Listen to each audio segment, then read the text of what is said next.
Hello बच्चों, कैसे हो आप लोग। उम्मीद करता हूँ आप लोग मस्त होंगे, पढ़ाई अच्छे से कर रहे होंगे। स्वागत है आपका अपने YouTube channel model coaching classes में। और हम लोग आज बेटा 12th मैथ का रिलेशन और फंक्शन पढ़ने वाले हैं। ये चैप्टर कुछ बच्चों को बहुत डिफिकल्ट लगता है, लेकिन ये चैप्टर बहुत इंपॉर्टेंट भी है और कंसेप्टेड है, बेसिक चैप्टर है। यदि हम उसको कंसेप्ट करें तो बहुत इजीली अपने को अंडरस्टैंडिंग होती है, समझ में आती है। और वो हिंदी मीडियम में आज हम रिलेशन और फंक्शन पढ़ने वाले हैं। फिर इंग्लिश मीडियम का भी वीडियो अभी बनाया जाएगा, ठीक है।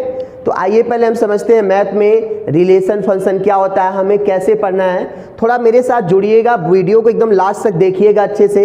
यदि वीडियो आपको समझ में एक बार में नहीं आया तो उसे 2 बार 3 बार पॉज करके बार बार देखिए। 2-3 बार देखेंगे तो कंफर्म हो जाएगा, वैसे एक ही बार में कंफर्म हो जाएगा यदि बेसिक चीज़ आपका 11th में थोड़ा भी यदि बेसिक आपसे रिलेशन बनता होगा तो कंफर्म हो जाएगा। अदरवाइज 1-2 बार देखिए तो आपको ये समझ में आ जाएगा।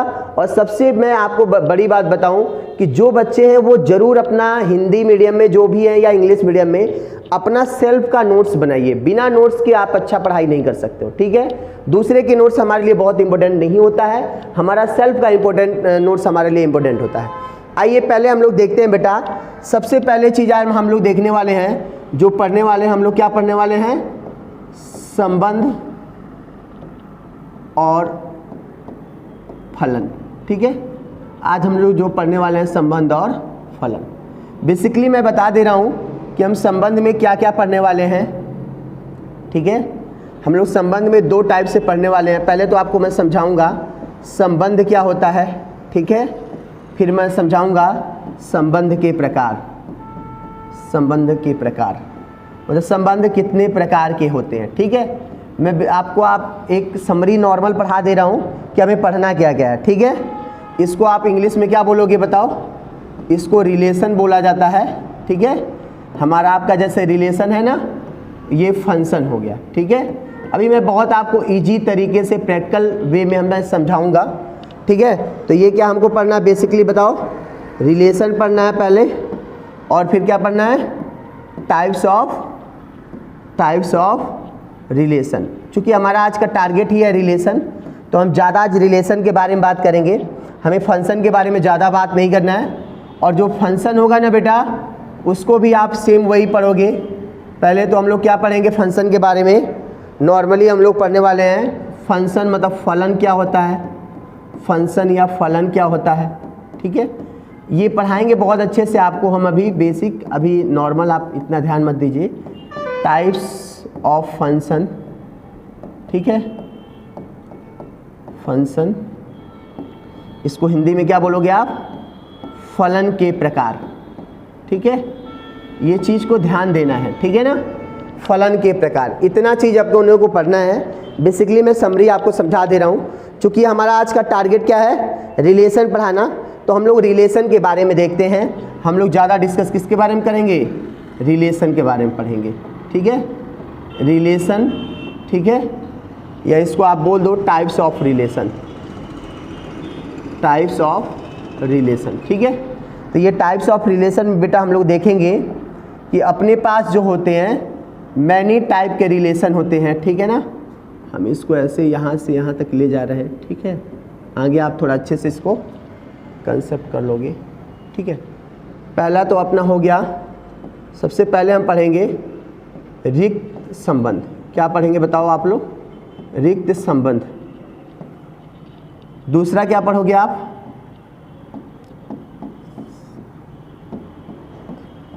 सार्वत्रिक संबंध। संबंध हो गया। फिर आप लोग पढ़ोगे क्या, तुल्यता संबंध।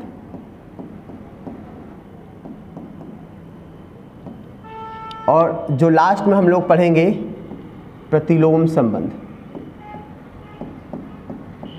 प्रतिलोम संबंध, ठीक है।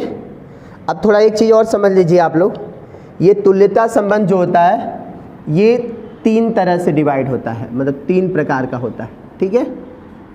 तुल्यता संबंध, कोई संबंध तुल्यता संबंध तभी होगा जब वो 3 संबंध को फॉलो करेगा। पहला क्या होना पड़ेगा उसे, स्वतुल्य संबंध होना पड़ेगा। क्या होना पड़ेगा? स्वतुल्य। उसे स्वतुल्य संबंध होना पड़ेगा, ठीक है ना।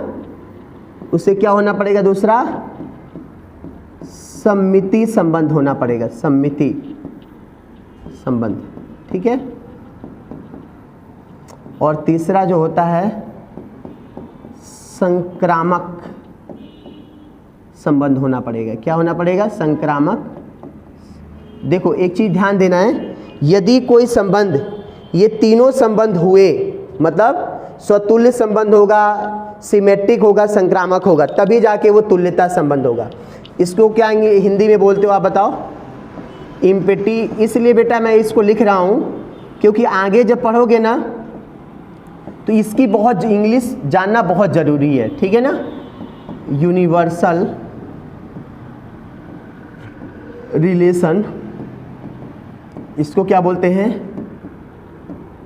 Equivalent relation.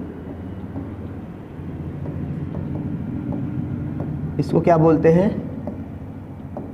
इनवर्स रिलेशन, ठीक है। आप थोड़ा हिंदी में लिख लीजिएगा, इसे क्या बोलते हैं इंग्लिश में? रिफ्लेक्सिव रिलेशन, ठीक है। इसे क्या बोलते हैं? Trick relation. और इसे क्या बोलते हैं? ट्रांजिटिव।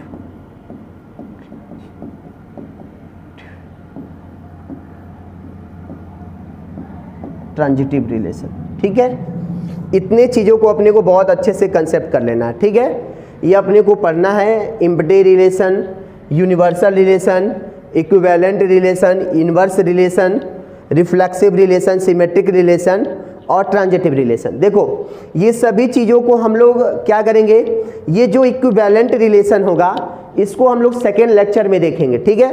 क्योंकि इसको बहुत अच्छे से समझाना है, क्योंकि 12th में इसकी बहुत इंपॉर्टेंस होती है, इसके बहुत महत्व है, ठीक है। अभी बेसिक हम बात करेंगे 11th का जो हम लोग पढ़ाई किए हैं उससे रिलेटेड हम लोग बात करने वाले हैं, ठीक है। सबसे पहले तो आपको एक चीज़ समझाना पड़ेगा मुझे, ठीक है। क्या समझाना पड़ेगा? आइए देखते हैं। पहला जो हमारा आज का पॉइंट होगा जिसे आप बोलते हो क्रमित युग्म। क्या बोलते हैं इसे? क्रमित युग्म। इंग्लिश में इसे क्या बोलते हो? ऑर्डर पेयर, ऑर्डर्ड पेयर, ठीक है ना, ऑर्डर्ड पेयर। अब एक चीज समझिए, ऑर्डर्ड पेयर क्या होता है। यदि दो समुच्चय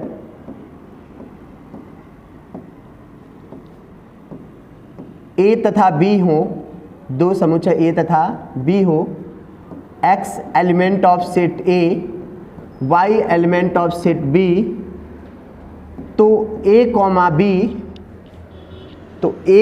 बी को क्रमित युग्म कहते हैं। क्रमित युग्म कहते हैं, ठीक है ना। ये चीज ध्यान देना है, ठीक है ना। यदि दो कोई समुच्चय हो, ये चीज ध्यान देना, रिक्त नहीं होना चाहिए, नॉन इम्पिटी सेट होना चाहिए, अरिक्त होना चाहिए। यदि दो कोई समुच्चय मान लो ए और बी हो, एक्स ए का एलिमेंट हो, वाई जो बी का एलिमेंट हो, तो इसे ए कॉमा बी, जब हम लोग इसको स्मॉल ब्रैकेट में लिख के कमा, देखो क्रमित है, क्रम से लिखा है ना, इसीलिए इसको क्या बोलते हैं? क्रमित युग्म बोलते हैं। युग्म मतलब दो है, ऑर्डर्ड पेयर बोलते हैं, ठीक है ना। ये चीज ध्यान देना है। यहाँ पे जो ऑलवेज होता है, यहाँ पे जो ऑलवेज ए है, स्मॉल ए, या यहाँ पे एक काम करना है, यहाँ पे यदि हम एक्स वाई लिखे हैं तो हम लोग यहाँ पे क्या करेंगे? हम लोग बेसिकली यहाँ पे क्या लिखेंगे? X comma y. यदि हम यहाँ पे एक्स वाई लिखे हैं तो एक्स कॉमा वाई लिखेंगे, ठीक है ना। मान लो X element of set A, मतलब एक्स सेट ए का एलिमेंट हो और वाई सेट बी का एलिमेंट हो, तो एक्स कॉमा वाई क्या हो जाएगा? अब देखो एक चीज ध्यान देना, ये जो होता है ये क्या होता है? प्रथम अवयव होता है, प्रथम सेट का अवयव होता है, ठीक है ना, प्रथम अवयव। और ये क्या हो गया? दूसरे सेट का क्या होता है? अवयव होता है। दूसरे सेट का या दूसरे समुच्चय का अवयव होता है। ठीक है, अब एक चीज़ और समझना है, एक रिमार्क को अच्छे से समझना है। ये सब 11 का बहुत बेसिक चीज़ मैं समझा रहा हूँ बेटा, कि मैं मान के चलता हूँ कि आपसे रिलेशन और फंक्शन नहीं समझ में आता है। ठीक है, एक चीज़ और समझ लीजिए। अब यदि मान लो दो क्रमित युग्म हैं a, b और आपस में बराबर हैं c, d है, a, b और c, b। यदि दो क्रमित युग्म आपस में बराबर होते हैं तो उनके संगत अवयव भी आपस में बराबर होते हैं। मतलब हम क्या लिखेंगे, a जो होगा किसके बराबर होगा, c के, और जो b होगा किसके बराबर होगा, d के होगा। ठीक है ना। यदि दो अपने पास क्या हो, क्रमित युग्म हो, तो उनके संगत अवयव मतलब इसका एलिमेंट इसके बराबर होगा और इसका एलिमेंट क्या होगा, इसके बराबर होगा। ठीक है, संगत अवयव आपस में बराबर होते हैं। ठीक है, ये आप समझ गए क्रमित युग्म क्या होता है, ऑर्डर पेयर।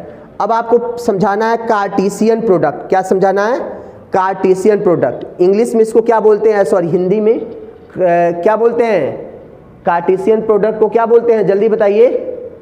कार्तीय गुणन। क्या बोलते हैं, कार्तीय गुणन। इसको इंग्लिश में लिखेंगे कार्टेशियन प्रोडक्ट। ठीक है, इसे क्या बोलोगे, कार्तीय गुणन।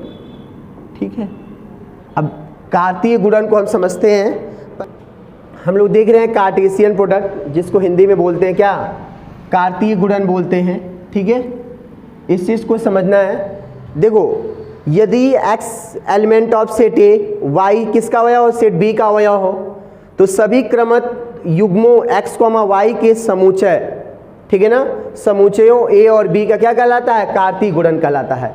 इसे a क्रॉस b से प्रदर्शित करते हैं। मतलब समझो मेरे पास, यदि कोई एक समुच्चय, यदि x समुच्चय a का अवयव हो तथा y समुच्चय b का अवयव हो, तो अवयव जो जितने भी ये समुच्चयों के मतलब a और b के जो कुल मिला के अवयवों के क्रमित युग्मों का समुच्चय होता है। ठीक है ना, उसे हम लोग क्या बोलते हैं, a और b का कार्तीय गुणन कहते हैं। इसको ज़्यादा हम थोड़ा सा एग्जाम्पल से समझेंगे कैसे होता है। एग्जाम्पल एक हम लोग समझते हैं बेटा। एग्जाम्पल के लिए हम लोग एक ले रहे हैं, अपने पास कोई सेट इज इक्वल टू, मान लो 1 जो है 1 2 3 है। सेट ए कितना है, 1 2 3, और सेट बी कितना है, ये मान लो आपको समझाने के लिए ए बी सी मैंने मान लिया। ठीक है, चाहो तो इसमें कितने भी एलिमेंट ले लो, इससे कोई मतलब नहीं रहता। तो हमें क्या निकालना है, ए क्रॉस बी।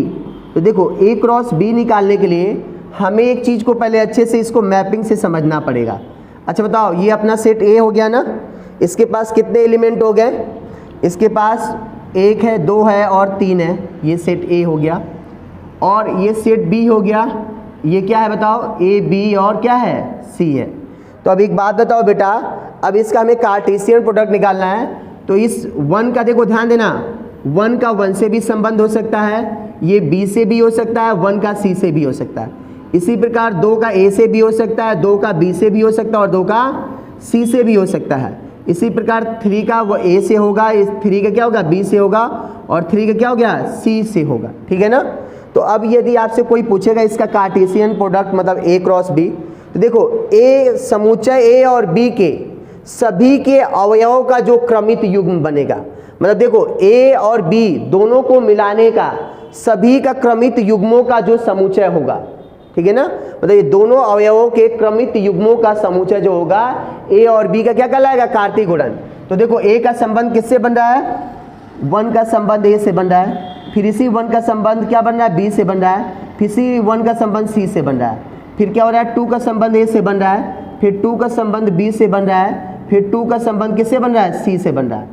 फिर क्या हो रहा है बेटा, ये 3 का संबंध किससे बन रहा है, a से बन रहा है, और ये 3 का संबंध किससे बन रहा है, b से बन रहा है, और 3 का संबंध किससे बन रहा है, c से बन रहा है। मतलब देखो इतने अपने पास क्या हो गए, टोटल a क्रॉस b में इतने एलिमेंट हो सकते हैं। ठीक है ना। अब यदि कोई पूछे कि इसमें जो कुल अवयवों की संख्या कितनी हो जाएगी, तो मान लो सेट a में और b में इसमें कितने अवयव हैं, 2 का पावर mn, मान लो इसमें m अवयव हैं और इसमें n अवयव हैं, तो क्या हो जाएगा, 2 का पावर देखो इसमें 3 एलिमेंट है, 3 एलिमेंट है, 2 पावर 9, ये देखना कुछ 512 आएगा, इसका इंटू कराना, 2 × 2 9 बार करवाओगे जो भी आएगा, मतलब कहने का मतलब है कि यदि हमें ए और दो सेट ए और बी दिया होगा तो हम लोग क्या करेंगे, उसका कार्टेशियन प्रोडक्ट हम लोग आराम से निकाल। कार्टेशियन प्रोडक्ट कुछ नहीं, ए का पहले ए से रिलेशन बनेगा, फिर बी से बनेगा, फिर सी का, फिर 2 का ए से बनेगा, 2 का बी से बनेगा, 2 का सी से बनेगा, 3 का ए से बनेगा, 3 का बी से बनेगा, 3 का सी से बनेगा।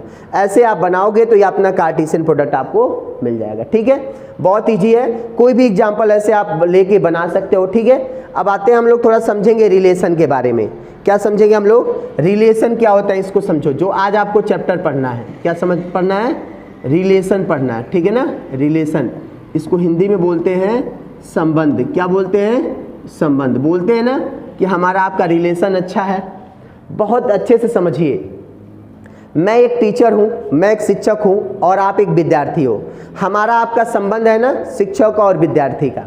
वैसे आपका संबंध आपके मम्मी से है, आपके पापा से है, बहन से है, भाई से है, आपके कुछ दोस्त भी होंगे। तो मतलब ये सारे जो अपने हम लोग संबंध अपने रिलेशन में, दैनिक जीवन में जो रिश्तेदारी देखते हैं, रिलेशन देखते हैं, वैसे ही रिलेशन क्या होता है, मैथमेटिक्स में, गणित में होता है। जैसे एक्स वाई में, ए बी में, एक्स वाई जेड में ऐसे रिलेशन होते हैं। सेम हम इसी तरह समझेंगे कि जैसे हमारे जीवन में रिलेशन होता है वैसे इनमें भी रिलेशन होता है। ठीक है ना, जैसे क्या हो गया, जैसे हमारे क्लास में क्या हो गया, एक मॉनिटर हो गया तो उसका भी हमारा रिलेशन है। ठीक है ना, हमें उसके ऑर्डर को फॉलो करना पड़ता है। जैसे मान लीजिए किसी, जैसे एक कलेक्टर हो गया तो हमारा उससे रिलेशन है ना। मतलब क्या कहने का मतलब, रिलेशन कई टाइप के होते हैं। ठीक है ना, और कभी कभी अच्छा ही बताओ, ठीक है, या हमारा मान लीजिए और किसी, मान लीजिए बाहरी कोई है, कोई भी बाहरी है जिसको हम नहीं जानते, उससे हमारा रिलेशन नहीं होता। हमारा रिलेशन हर व्यक्ति से नहीं होता, लेकिन कुछ लोगों से हमारा रिलेशन बहुत यूनिक होता है। हमारा कुछ, जैसे हमारे मम्मी पापा का रिलेशन स्पेशल रिलेशन होता है, और जो स्पेशल रिलेशन होता है वही आगे चल के फंक्शन बनता है।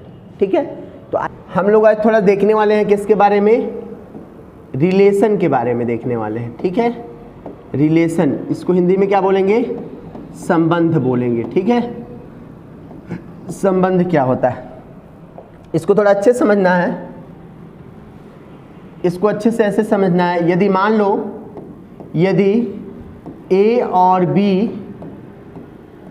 बी दो समुच्चय हैं, ठीक है ना, अरिक्त समुच्चय, मतलब इसमें एलिमेंट होने चाहिए। यदि ए और बी दो समुच्चय है, ठीक है ना, और संबंध आर, ठीक है ना, इनके ए क्रॉस बी का मतलब कार्तीय, मतलब दोनों समुच्चयों को कार्तीय गुणन का उप समुच्चय होना चाहिए। क्या होना चाहिए, उप समुच्चय होना चाहिए। उप समुच्चय होता है। ठीक है ना, जो संबंध आर है, ये जो संबंध है, मान लो ए और बी का संबंध आर से है, तो जो संबंध आर होना चाहिए ए क्रॉस बी का उप समुच्चय होना चाहिए। मतलब आर जो होगा इक्वल सबसेट ऑफ क्या होगा, ए क्रॉस बी होगा। और रिलेशन आर को कैसे डिफाइन करेंगे, रिलेशन आर को डिफाइन करेंगे एक्स कोमा वाई, ठीक है, such that x element of set A and y element of set B. ऐसे डिफाइन करते हैं हम लोग रिलेशन को। ठीक है, अब इसको थोड़ा और अच्छे से आपको समझाने के लिए हम कुछ एग्जाम्पल लेंगे और उसके द्वारा समझेंगे। ठीक है, मैंने क्या किया, यदि दो कोई ए और बी समुच्चय होगा, इन दोनों समुच्चयों का संबंध यदि आर से होगा तो आर क्या होगा, ए क्रॉस बी का क्या होना चाहिए, सबसेट होना चाहिए, उसके एलिमेंट होने चाहिए। जैसे मैं आपको समझाने के लिए, पढ़ाने के लिए एक क्वेश्चन लेता हूँ। ए इज इक्वल टू, मान लो अपने पास क्या है 1 2 3 कुछ भी है, और मान लो बी इज इक्वल टू क्या है, बी इज इक्वल टू है मान लो 3 4 5 कुछ भी है, मान लो एक्स वाई जेड। संबंध आर ऐसा है x comma y such that y is equal to क्या होना चाहिए, y is equal to x plus 1 होना चाहिए। X y element of relation. ठीक है ना, दोनों किसके होंगे, रिलेशन के एलिमेंट होंगे। तो ये बताओ संबंध कैसा बनेगा, आर क्या होगा बेटा, यहाँ पे देखिए ध्यान से। आर बोल रहा है, देखो यदि हम मान लो x1 लेंगे तो y क्या होना चाहिए 2 होना चाहिए, लेकिन y में 2 नहीं है ना, तो 1 का देखो हम यहाँ पे 1,1 नहीं ले सकते हैं, क्योंकि यदि हम x की जगह पे 1 लेंगे, यदि मान लो हम 1 ले लिए तो y क्या मिलेगा, यहाँ पे 1 रखोगे तो y 2, लेकिन y में क्या 2 है, नहीं है ना, तो ये रिलेशन अपना एक नहीं बनने वाला है। ठीक है, तो हम इसके जगह पे क्या लेंगे बताओ, यदि हम 2 ले लें तो 2 में 1 जोड़ दो, तो यदि हम 2 लेंगे तो क्या मिलेगा, रिलेशन 3 मिलेगा। और तो यदि हम यहाँ पे क्या ले लेंगे बेटा, 3 लेंगे तो यहाँ क्या मिलेगा 4।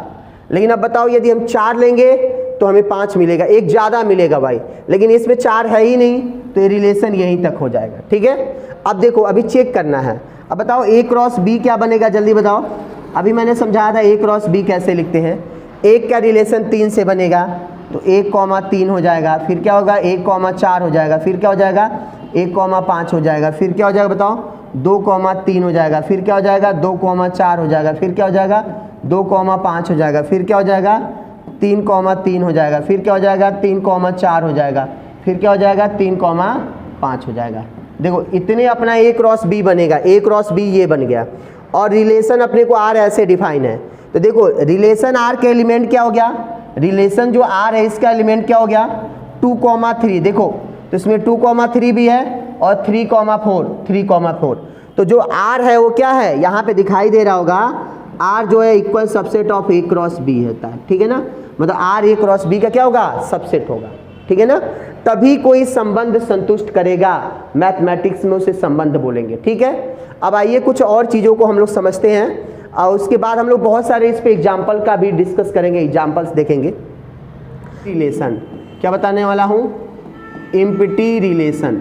ठीक है, अब एक चीज़ समझिएगा, यदि मान लीजिए कोई सेट A है, आपको समझाने के लिए मैं ये सब कर रहा हूँ, यदि कोई सेट A है, यदि कोई सेट A है और उसका संबंध R से है, ठीक है ना, तो यदि क्या हो गया R में क्या हो गया, R जो हो गया तो R किसका एलिमेंट हो गया, R में मतलब एक भी एलिमेंट नहीं मिला, तो ऐसे एलिमेंट को आप क्या बोलोगे, एम्प्टी रिलेशन। मतलब इस A का एक भी अवयव R में ना मिले, ठीक है ना, तो उससे क्या बोलोगे, एम्प्टी रिलेशन बोलोगे। ठीक है, जैसे मैं आपको एक बात बताऊं, एक क्वेश्चन ले लेते हैं, जैसे हो गया गर्ल्स कॉलेज में, लड़कियों के कॉलेज में लड़कों की संख्या, बताओ कभी लड़कियों के कॉलेज में लड़के हो सकते हैं, नहीं हो सकते हैं ना, वैसे उसी प्रकार लड़कों के कॉलेज में लड़कियों की संख्या भी नहीं हो सकती है। ठीक है ना, जैसे आइए इसको हम डेली लाइफ के कुछ एग्जाम्पल से समझते हैं। मान लीजिए A इक्वल टू क्या है 1 2 3 है, तो देखो A क्या होता है, A का A क्रॉस A निकालो। देखो A का जो होता है सेल्फ रिलेशन होता है, A का A से रिलेशन होता है, तो बताओ क्या बनेगा, 1 का 1 से बनेगा, 1 का 2 से बनेगा, 1 का 3 से बनेगा, फिर क्या बचा बताओ 2 का किससे बनेगा, 1 का बनेगा, 2 से 1 का बनेगा, फिर 2 का 2 से बनेगा, फिर 2 का 3 से बनेगा, फिर क्या हो जाएगा 3 का 1 से बनेगा, फिर 3 का 2 से बनेगा, फिर किससे बनेगा 3 का 3 से बनेगा। ठीक है, ये अपना रिलेशन बनेगा। ठीक है, अब एक बात बताओ बेटा, अब मान लो कोई रिलेशन मैं ऐसे बोल दे रहा हूँ, रिलेशन डिफाइन करने के लिए x, y such that x plus y is equal to 10, x y element of relation. मान लो ये एक संबंध है, ऐसे कुछ एक रिलेशन है। अच्छा एक बात बताओ, आप थोड़ा भी कंसेप्ट कर रहे होंगे, तो बताओ एक्स वाई ये जितना ये एलिमेंट है पहले एलिमेंट है, सभी ये सेट ए मतलब एक्स एलिमेंट होता है, और जितना ये बी होते हैं वो क्या होते हैं, दूसरा अवयव जो होता है सेट बी का होता है, लेकिन यहाँ ए पे ए का ही निकालना है। अब बताओ किसी दो को जोड़ोगे, इसको दो जोड़ो, कोई भी दो जोड़ोगे तो जोड़ने पे वो 10 के इक्वल आएगा, नहीं आएगा, तो ये रिलेशन जो है कौन सा रिलेशन है, ये फाई रिलेशन है, इसमें पॉसिबल हो ही नहीं सकता है। ठीक है, तो हमारा यदि किसी व्यक्ति से हमारा कोई भी मैचिंग नहीं हो रहा तो रिलेशन क्या हो जाएगा, वो क्या हो जाएगा, एम्प्टी रिलेशन हो जाएगा, रिक्त समुच्चय होगा। जैसे हम कोई आपको एक और बात बता दें, मान लीजिए कोई एक सेट है, ठीक है ना, वो 1 है 2 है 3 है, जो भी है समथिंग है, मान लो, ठीक है। आप कोई b इक्वल टू क्या है अपने पास, ये 3 है 4 है 5 है, ठीक है। अब यहाँ पे मैंने बोल दिया, ठीक है ना। अब यदि यहाँ पे कोई रिलेशन लिख दिया है, रिलेशन R कुछ ऐसे डिफाइन कर दिया, x, y such that x is greater than y, where x y element of relation. मान लो हमको ऐसे कोई डिफाइन कर दिया, देखो इसमें x का एलिमेंट क्या है 1 2 3 है और y का एलिमेंट मतलब दूसरा एलिमेंट 3 4 5 है, तो कभी भी इसके कोई भी एलिमेंट इसके एलिमेंट से बराबर है लेकिन बड़े नहीं है, मतलब इसके सभी एलिमेंट छोटे हैं किससे या बराबर है। तो लेकिन ये बोल रहा है कि x का एलिमेंट बड़ा है y से, तो ये क्या पॉसिबल है, तो ये कौन सा रिलेशन हो गया, ये इम्पटी रिलेशन हो गया, ठीक है ना। तो यदि कोई एक रिलेशन दिया होगा और उसमें क्या हो जाएगा r का एक भी एलिमेंट a क्रॉस a का a क्रॉस a में, देखो यहाँ पे एक और चीज समझ रहे होगे कि यहाँ पे जो r है r का कोई भी एलिमेंट a क्रॉस a से मैच नहीं कर रहा है, ठीक है, इसीलिए कौन सा है रिक्त समुच्चय है, क्या हो गया ये एक इम्पटी रिलेशन हो गया, ठीक है ना। अब एक और चीज समझते हैं यूनिवर्सल रिलेशन क्या होता है। मैंने क्या समझा आपको, यूनिवर्सल रिलेशन क्या होता है इसको हम लोग समझते हैं, ठीक है। जैसे यदि कोई सेट है, देखो ध्यान देना, यूनिवर्सल रिलेशन होने के लिए अपने को मान लो अपने पास सेट इज इक्वल टू दिया है 1 2 3 दिया है, ठीक है ना, 1 2 3 दिया है, ठीक है ना। अब एक चीज समझना, मैं आपसे पहले समझा दूं क्या होता है। यदि कोई relation R a cross b कि एकदम बराबर हो गया, मतलब a क्रॉस b के जितने एलिमेंट हैं और r का एलिमेंट आपस में बराबर हो गया, यदि कोई दो समुच्चय a और b हो और उनका संबंध r से हो, तो जो संबंध r होना चाहिए a क्रॉस b के एकदम बराबर होना चाहिए, तो उस संबंध को हम क्या बोलते हैं, उस संबंध को हम सार्वत्रिक संबंध बोलते हैं, यूनिवर्सल रिलेशन। जैसे a हो गया तो बताओ हमें a इतना हो गया, मान लो हमें b इज इक्वल टू दिया है, b इज इक्वल टू कुछ भी मान लो 4 5 और क्या दिया है 6 दिया है, ठीक है, मान लो कुछ भी है 4 5 6 दिया है, और कोई रिलेशन r इस प्रकार डिफाइन है x, y, ठीक है, x, y such that x plus y equal less than या लेस देन 10 और x y element of relation, ठीक है, x y element of relation. तो बताओ ये कौन सा रिलेशन होगा। अब एक चीज देखो, ऐसे अपने को लेना जो एक्स वाई का दोनों का सम होगा वो ऑलवेज 10 से छोटा होगा। एक्स वाई का रिलेशन ऑलवेज क्या होगा, दोनों को ऐड करने पे 10 से छोटा मिलेगा। तो इसमें कौन कौन से रिलेशन आ जाएंगे आप देखिए ध्यान से, r इक्वल टू क्या हो जाएगा 1 और 4 आ जाएगा, ये भी जोड़ोगे तो 10 से छोटा होगा, तो 1 4 आ जाएगा, फिर क्या हो जाएगा 1 5 आ जाएगा, इसको भी जोड़ोगे 1 क्या आ जाएगा 6 आ जाएगा, फिर क्या हो जाएगा 2 4 आएगा, फिर क्या आ जाएगा 2 5 आ जाएगा, फिर क्या आ जाएगा 2 6 आ जाएगा 3 4 आएगा, ये क्या आ जाएगा 3 5 आएगा, और क्या आ जाएगा 3 क्या हो जाएगा 6 आएगा। क्यों आएगा बेटा, ये सभी को ऐड करने पे इनका सम अप क्या मिलेगा, अपने को 10 से छोटा मिलेगा। अच्छा बताओ a क्रॉस b क्या आएगा, a क्रॉस b क्या आएगा जल्दी बताओ। तो a क्रॉस b भी सेम वही आएगा, 1 का 4 से रिलेशन होगा, 1 का 5 से रिलेशन होगा, 1 का 6 से रिलेशन होगा, 2 का 4 से रिलेशन होगा, 2 का 5 से रिलेशन होगा, 2 का 6 से रिलेशन होगा, फिर क्या हो गया 3 का 4 से रिलेशन होगा, फिर 3 का 5 से रिलेशन होगा, फिर 3 का क्या हो जाएगा 6 से रिलेशन होगा। ये अपना रिलेशन बनेगा, ठीक है। अब यहाँ पे एक चीज़ दिखाई दे रहा है, क्या स्पष्ट है अपने को दिखाई दे रहा है, R जो हो गया equal subset of A cross B, मतलब A क्रॉस B के एकदम बराबर आ रहा है, इसीलिए कौन सा संबंध है, यूनिवर्सल संबंध है। कौन सा संबंध है, यूनिवर्सल संबंध है। इसको हिंदी में बोलते हैं सार्वत्रिक संबंध बोलते हैं। आप मेरे बातों को समझ गए होंगे और आप इम्पटी रिलेशन समझ गए होंगे, आप ये समझ गए यूनिवर्सल रिलेशन क्या होता है। अब आपको बताना है प्रतिलोम संबंध क्या होता है, इनवर्स रिलेशन।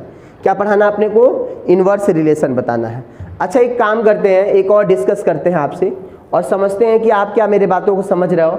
आप एक ऐसा रिलेशन बताओ, एक ऐसा रिलेशन आप मेरे को कमेंट में बताना जो यूनिवर्सल रिलेशन हो। एक ऐसा एग्जाम्पल बताना है जो यूनिवर्सल रिलेशन हो, जिसका क्या हो जाए, जो यूनिवर्सल रिलेशन हो, ठीक है। आप मुझे कमेंट करके या उसे मुझे कमेंट में ये बताओगे, ठीक है।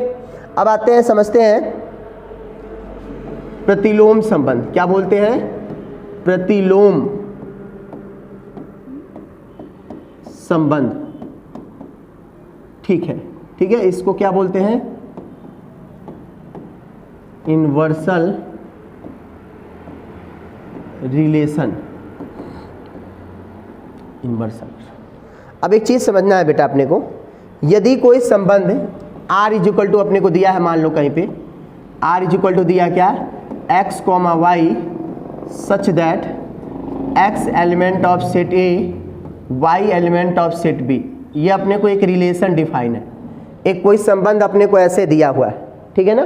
तो इसका क्या हो जाएगा, इसका आपने को समझना है इन्वर्स रिलेशन, इन्वर्स रिलेशन। तो इन्वर्स रिलेशन जो हो जाएगा इसका बेटा एकदम उल्टा हो जाएगा, y कॉमा एक्स, पहले अब y का एलिमेंट आ जाएगा और फिर क्या लिखोगे, y element of set B, और यहाँ पे क्या हो जाएगा बताओ, x element of set A हो जाएगा, ठीक है ना। ये हो जाएगा, जैसे एग्जाम्पल के द्वारा हम थोड़ा इसको समझने की कोशिश करते हैं। एग्जाम्पल क्या हो जाएगा, मान लो set A is equal to क्या है अपने पास 1 2 3 है, ठीक है, और set B is equal to जो अपने पास है वो क्या है 4 5 6 है। आपको समझाने के लिए मैंने इतना बोल दिया, ठीक है। तो अब इसका क्या बनाओगे, A क्रॉस B बनाओगे। रिलेशन मान लो एक कोई R, आपको रिलेशन ऐसे डिफाइन है, छोड़ो ये सब, रिलेशन R डिफाइन है क्या, x कॉमा वाई, ठीक है, such that y is equal to x plus क्या हो जाए, मान लो y इज इक्वल टू हम क्या मान लें, x प्लस 2 मान लें, ठीक है, या मान लो x प्लस 1 है, इसको थोड़ा इजी ही करो तो ज़्यादा सही, x प्लस क्या है 1 है, और x y element of relation है, ऐसे कुछ डिफाइन है। अब एक बात बताओ, इसमें कौन कौन से एलिमेंट आएंगे बेटा, r इज इक्वल टू क्या आएगा जल्दी बताओ, r इज इक्वल टू ये रिलेशन क्या आएगा, देखो y जो होगा x से ज़्यादा, यदि x की जगह पे हम 1 रखेंगे तो y क्या मिलेगा 2, लेकिन y में 2 तो है ही नहीं। यदि x की जगह पे 2 रखोगे तो y क्या मिलेगा 3 तो है ही नहीं। अब x की जगह पे यदि 3 रखोगे तो y क्या मिलेगा हमें, यदि यहाँ पे 3 रखोगे और 1 क्या मिलेगा, यहाँ पे क्या लिखोगे, यहाँ 3 कॉमा क्या हो जाएगा 4 हो जाएगा। अब थोड़ा सा और इसको हम लोग क्या करते हैं, इसको थोड़ा सा और हम लोग एक्सप्लेन कर लेते हैं। मान लो यहाँ 4 भी हो जाए, ठीक है, मान लो यहाँ पे 4 भी हो जाए, तो यहाँ क्या रखोगे 4 रखोगे तो क्या मिलेगा 5, तो 4 कॉमा क्या है 5 है, ठीक है, ये रिलेशन है। तो R इन्वर्स क्या हो जाएगा बताओ, R इन्वर्स का जो एलिमेंट हो जाएगा एकदम उल्टा कर दो, 4 कॉमा 3 हो जाएगा और 5 कॉमा क्या हो जाएगा 4 हो जाएगा, ठीक है। तो इन्वर्स रिलेशन में क्या करते हैं, जो रिलेशन होता है उसके एलिमेंट चेंज हो जाता है, x y के जगह पे y x के जगह पे ट्रांसफर हो जाता है, ठीक है। अब आइए कोई संबंध है, एक हम लोग पढ़ने वाले जो रिलेशन होता है उसका डोमेन, उसको डोमेन को क्या बोलते हैं, प्रांत, सह प्रांत, ठीक है, और परिसर, ठीक है, डोमेन और परिसर, मतलब उसका हम लोग प्रांत और परिसर निकालना सीखेंगे। तो अच्छा ये बताओ, आपसे कोई पूछेगा प्रांत क्या होता है तो आप बहुत अच्छे से बताओगे ना, जिसको डोमेन बोलते हैं इंग्लिश में, इसको हिंदी में क्या बोलते हैं, प्रांत, सॉरी प्रांत, ठीक है ना, इसको देख लेना प्रांत है ये। देखो प्रांत क्या होता है बेटा, यदि कोई एक रिलेशन होता है तो उस रिलेशन के जितने भी x element of set A होते हैं, मतलब पहले सेट के जितने भी एलिमेंट होते हैं उसके डोमेन कहलाते हैं। जैसे ये रिलेशन है ना, तो इस रिलेशन के पहले सेट रिलेशन है ना, तो इस पहले सेट के जितने भी एलिमेंट हैं ये रिलेशन होंगे, और इसको डिफाइन करने के लिए डोमेन ऑफ R इसको लिखा जाता है डोमेन R, ठीक है ना, या प्रांत R आपसे कोई पूछे तो प्रांत R इज इक्वल टू इसको क्या लिखोगे बताओ, ठीक है। इस बात को मैंने भी समझाया ना कि डोमेन होने के लिए क्या होना चाहिए, संबंध के जितने पहले एलिमेंट होते हैं वो सभी क्या होते हैं, उस रिलेशन के डोमेन होते हैं। तो हम क्या लिखेंगे, x such that x y element of relation. इसको यदि आपसे कोई पूछेगा रेंज क्या होता है, परिसर क्या होता है, तो आप क्या बोलोगे, रेंज को हिंदी में बोलते हैं, रेंज को बोलते हैं परिसर बोलते हैं, क्या बोलते हैं, परिसर। तो देखो यदि कोई संबंध होता है और इस संबंध के जितने भी दूसरे एलिमेंट होते हैं, सेकेंड अवयव होते हैं, दूसरे अवयव होते हैं, वो सभी उसका क्या कहलाते हैं, परिसर कहलाते हैं। तो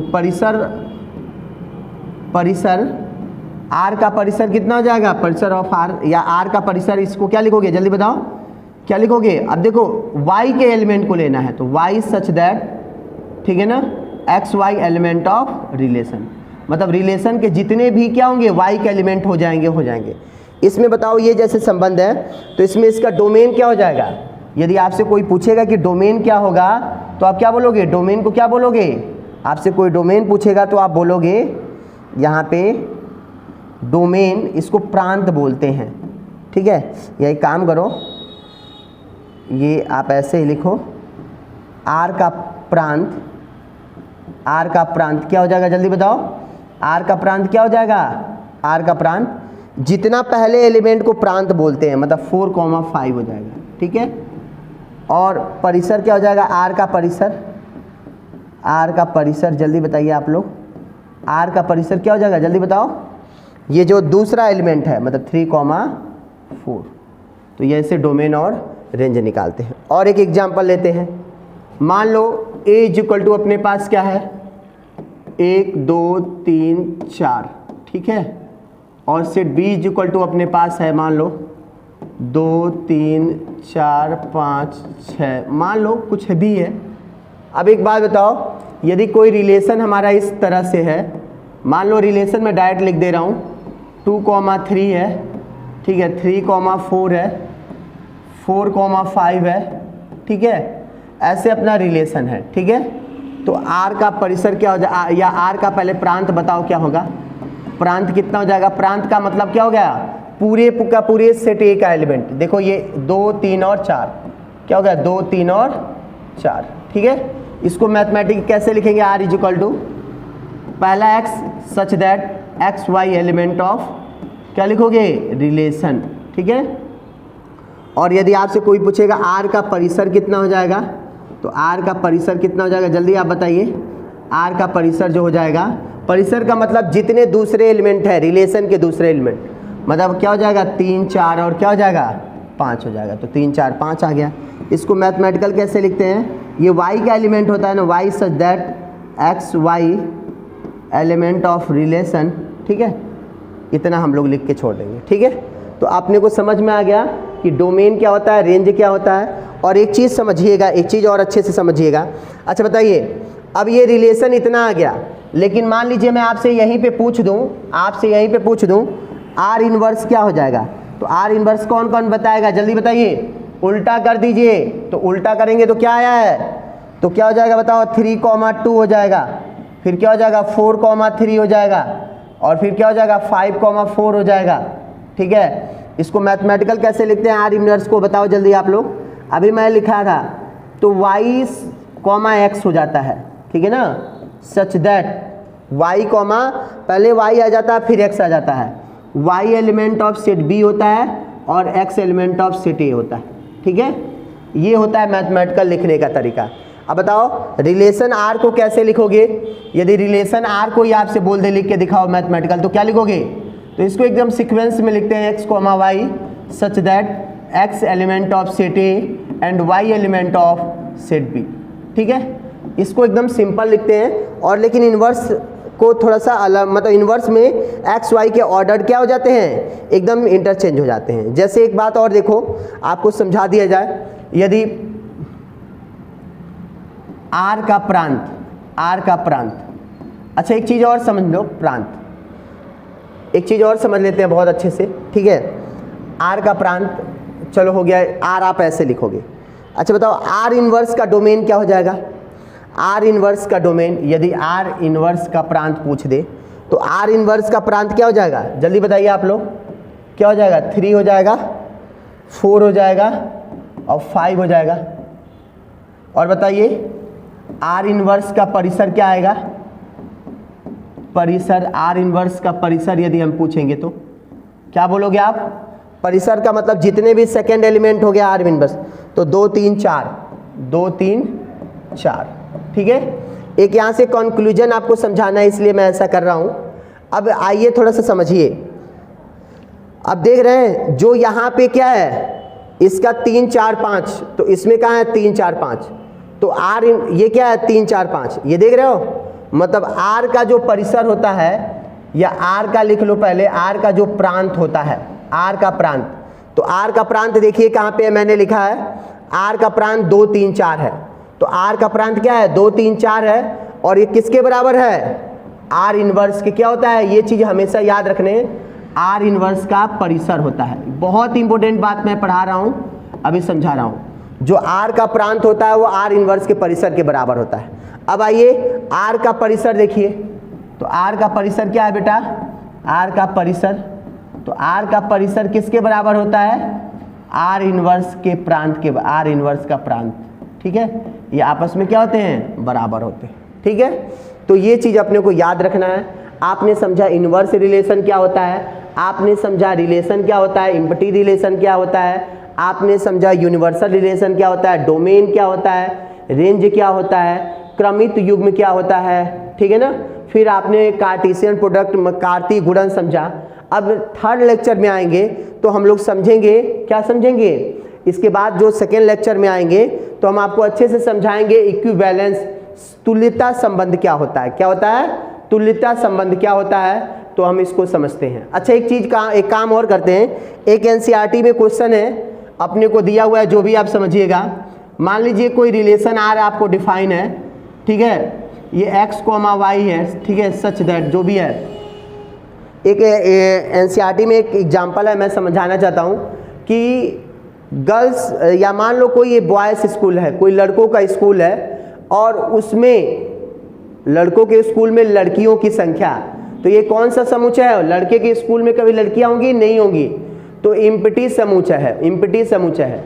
मान लो अपने पास दो सेट दिए हैं, लड़कों का दो समुच्चय है, तो एक में लड़कियों का समुच्चय क्या हो गया, B1 B2 और B3 हो गया, और एक सेट अपने को दिया है B4 B5 और क्या हो गया, B6 हो गया, ठीक है, ठीक है। अब बोल रहा है दोनों के हाइट के बीच का डिफरेंस कितना होना चाहिए, 3 मीटर होना चाहिए। मतलब दोनों बॉयज़ मतलब ए और जो बी है, ए और बी सेट के जो लड़के हैं, तो इनका जो डिफरेंट होना चाहिए A minus B is equal to क्या होना चाहिए, 3 मीटर से ज़्यादा होना चाहिए, मिनिमम 3 मीटर होना चाहिए। तो 3 मीटर का मतलब देखो, कोई भी बच्चा होता है नॉर्मली अपने क्लास में तो वो मैक्सिमम 7 फीट का होता है, यदि उसी क्लास का है। छोटा होगा तो कितना होगा, 2 फीट मान लो, तो ये कितना डिफरेंट आ गया, 5 आ गया। तो 5 जो फीट होता है वो कब 3 मीटर जो होता है अप्रॉक्स, ठीक है ना, तो 3 मतलब बोल सकते हो 1.5 मीटर लगभग क्या होता है, 6 फीट, मतलब 12 फीट ये अप्रॉक्स दिया है। तो कभी भी दो बच्चों का डिफरेंट क्या हो जाएगा, 3 मीटर से ज़्यादा, मतलब 3 मीटर से क्या होना चाहिए, कम, सॉरी कम होना चाहिए। तो जिसको भी घटाओगे तो 3 मीटर से कम मिलेगा। तो ये कौन सा रिलेशन है, सार्वत्रिक रिलेशन है। कौन सा रिलेशन है, सार्वत्रिक रिलेशन है। मतलब बोल रहा है कि दोनों में से दोनों सेट दिए हैं, ये दोनों छात्र हैं, किसी स्कूल के 2 छात्र हैं, ठीक है, तो उनका जो अंतर होगा हमेशा, उनकी ऊंचाइयों का अंतर जो होगा वो हमेशा 3 मीटर से कम होगा। तो आप आपके क्लास में जितने भी विद्यार्थी पढ़ते हैं, 3 मीटर का मतलब हम लोग मान सकते हैं अप्रॉक्स, हम लोग मान सकते हैं कि लगभग हम लोग क्या मान सकते हैं, 10 फीट के आसपास हम लोग समथिंग मान सकते हैं, ठीक है, 10 फीट होता है, 3 फीट मतलब 10 फीट के आसपास। तो बताओ कोई भी 2 बच्चों का डिफरेंट स्कूल में यदि 2 बच्चे पढ़ते होंगे, 10 फीट होगा, कभी नहीं होगा, उनसे कम ही होगा ना। तो ये कौन सा रिलेशन है, यूनिवर्सल रिलेशन है, ठीक है। अब आएंगे हम जब इक्विवेलेंट रिलेशन पढ़ाएंगे तो हम लोग बहुत सारे एग्जाम्पल को देखेंगे, और यदि आपको मज़ा आ गया हो, सारी चीज़ें आपको चमक गई हो, समझ में आ गया हो, तो नीचे आप लिखिए कि सर मज़ा आ गया, ठीक है ना। और हम मिलते हैं नेक्स्ट लेक्चर में। Thank you for watching my video, bye bye, take care.